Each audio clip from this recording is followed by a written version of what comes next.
Good morning. It's Gene Inger, just over an hour into market action here on Thursday, and we look at a daily basis S&P chart, and you can see how we've rolled over. We're curving down. This is what we talked about yesterday, and it shows the completion of the relief rally into the new year. Now, there are a fair number of stocks that are already corrected and that are just hanging around, both very small cap speculative stocks and some big cap stocks with high solid dividends, which are not being dramatically moved, even though they're in ETFs, which have mismatched partners in there. But they are eroding maybe a little bit, and that's to be expected. But what that's showing you is that portions of the market, and that's why it's bifurcated, already corrected during the bear market of 2018, while some analysts out there contend that we're not in a bear market and haven't been in a bear market, and they thought last year was a bull market, and I have no reason why they would think that,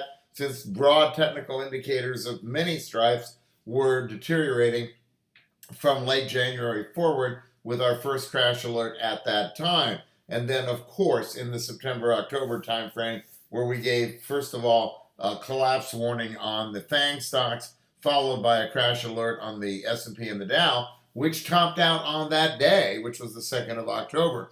With that said, you have a market now that is motivated by Apple and by people in the background saying that other than that, everything is fine. No, Apple is sort of the market. I've said that several times last year. 220 was the point where I said only a crazy person would be buying Apple over 200 or Google near 2,000, all of that being ridiculous and made no sense. And what's going to happen in the days ahead is you're going to start CES, and a lot of the tech stocks, not Apple, exhibit there, and they will rebound. But what often happens is they make their highs of a rebound the first or second days of CES as they announce their new products, if those products, incidentally, are well received. Certainly not if people don't like the products and it's just more of what the competition offers, or less, for that matter. And then the stocks often sell off towards the end of CES. Just be aware of that.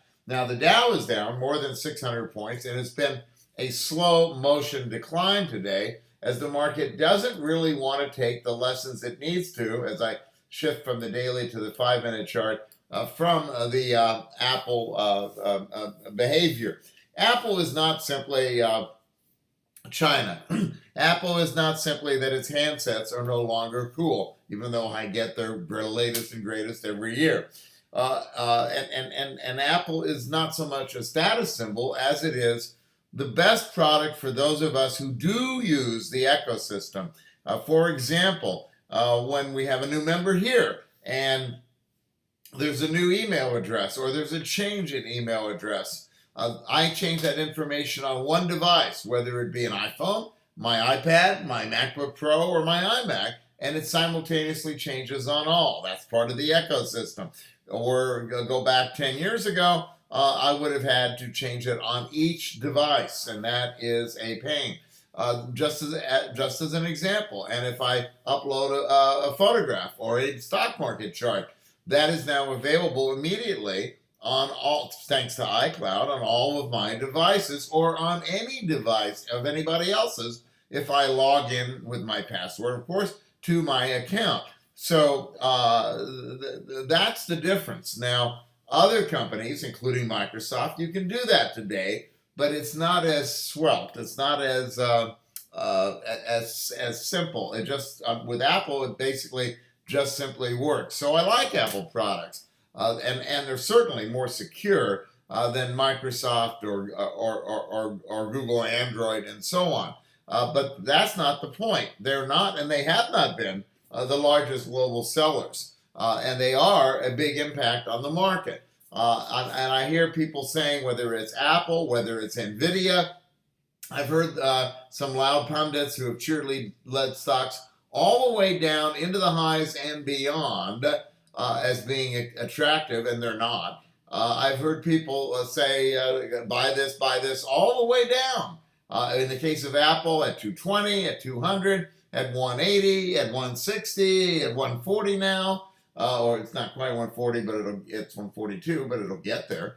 Might get to 130 or 120. Might get to 90. Don't know. We'll look for the market to tell us how low is low. And remember, there are injunctions. Tim Cook didn't talk about that. There are products that may not be sold due to the Qualcomm litigation in China or in Europe. But now the pressure will get so heavy on Apple that they'll probably make a deal with Qualcomm. It will cost them a lot of money in royalties, and we'll see what they settle. And you might find that another company becomes the next great product. And guess what? It might be Nokia that has a nifty new phone that's coming out. But it's not just the nifty new phones, or the fact that Apple will probably beat them to the punch with a Qualcomm-powered 5G next generation Samsung flagship phone. But again, people that want the ecosystem. In China, whether it's Huawei or ZTE, they have niftier phones. There's an LG out there that I think is nicer than anything Apple makes. But again, it's not the point because it relates to the whole ecosystem. But Apple has been resting on their laurels. And when my friend I actually founded for him, bought a new RT Audi TT, actually slightly used from a Apple exec in Mountain View, and we were down there, he turned out to be the guy who developed the photo library on the iPhone, and this is on a Sunday morning, and we're in his driveway in Mountain View, and I make the comment, oh, my friend here who wants to buy your car doesn't. He was moving to Washington D.C. and retiring at age 32 from Apple. And I said, you did the photo app? My friend here doesn't like that. And his comment was, well, that's what I did. So you work for Craig. He goes, well, you wouldn't know him. You mean? And I said, Craig Federini? He goes, yeah, how would you know? I said, well, I'm a market analyst. And he put on about 20 pounds. Well, they've all put on some weight except for Tim Cook. And I think it's like the Microsoft millionaires. They're a little bit too comfy, and I don't see the innovation. It's coming. Probably in not just in automobiles, but in video streaming. But it's coming. But what's going on here? I understand, and we've talked about it for many months, and we've talked about the average selling prices that are so high that'll have them continue to lose market share and become maybe less relevant as time goes on. But so now they're going to. I bet you they bring out an upgraded version of the iMac. And the MacBook Pro, it'll just be the new Intel processors, but that's got to happen quickly now because they got to get some things going for them. But I'll tell you, when I look at all the analysts who were shocked by Apple's announcements, it's almost as bad as the analysts this morning shocked by the ISM Manufacturing Index in the U.S. Oh, it was supposed to be up, it's down. Hello, I told you yesterday there's manufacturing data that said the nation was down, and that came after the regional Fed data. So I don't know what they're surprised about. It's what it is. As far as the analysts that are shocked, they have simply been ignoring everything because whether it be the litigation, the injunctions, the slow sales, the boycott of Apple in China that is subtly being conveyed by the Communist Party, because they want people to buy their own phones. Apple, go make them in India. Make them in the United States. Innovate. Make them thinner. Make them cheaper. Make them better. Don't worry about your 38% margin so much. And I think that's actually not a terrific margin at their price point, incidentally. But I think of course there are lessons to learn, but we saw those lessons in advance, which is why the last time we recommended buying Apple was $57 a share. And at 200, I said, quote, you have to be insane to be buying a stock like this up here. And that is the case. And the same people that are telling you to buy it now, they're catching falling knives. And they're doing it with NVIDIA. They're doing it with Apple. They're doing it with others. They would have had you owning Bristol Myers all the way down, too, for that matter. But in any event, you had ADP payrolls jump by 271. So low unemployment gets even lower, but they're the wrong jobs. I did hear while getting ready this morning, Al Arian, and he's correct that people are underestimating the low liquidity that is out there in the market, and they are underestimating the capability of these money managers to hold markets together. This is something I've tried to point out: the dangers of passive investing, the dangers of ETFs, the low liquidity, not high liquidity, and I pointed out the risks in high yield bonds many times during 2018's second half and shared charts in our daily briefing. So this is not to pat myself on the back. This is to point out that all of this evidence has been out there and it's been ignored in general until you get into a bear market and a downtrend, and then suddenly they see it. Well, the climb today is orderly. My forecast last night covered all this and suggested as well that we would be down and then bounce and then head lower. We haven't bounced yet. We'll probably erode a little bit, stop eroding a little bit soon here this morning, and maybe stabilize and rebound a little bit. As I say it, there's an uptick, and rebound a bit into mid-session, then head lower, then bounce again, then perhaps head lower. The people are going to try to say, oh, this is a buy, this is an opportunity. No, it's not. We're going to head lower unless you have some surprise deal coming from China.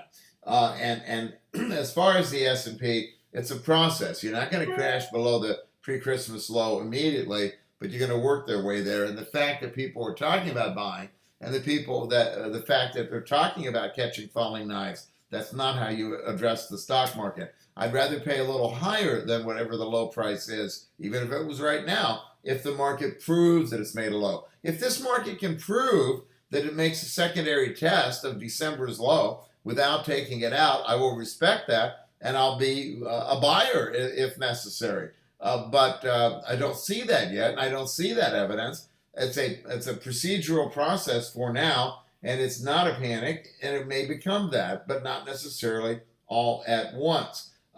New York Composite down 183. The industrial average down 600. You'll notice it only started down 200. So it's procedural, it's gradual, and there'll be more liquidations because of this, with a lot of hedge funds and a lot of pension funds in trouble and debating what it won't just be Berkshire and Vanguard and BlackRock and Fidelity, but a lot of them are going to be wondering what do they do with Apple, and they'll probably actually try to support it by adding to it, which will allow it to become a process and wind its way to lower levels. Industrials down 597. Do you get the feeling that the people that are saying buy it and they've forgotten about catching falling knives, they must be owners of Apple? Probably.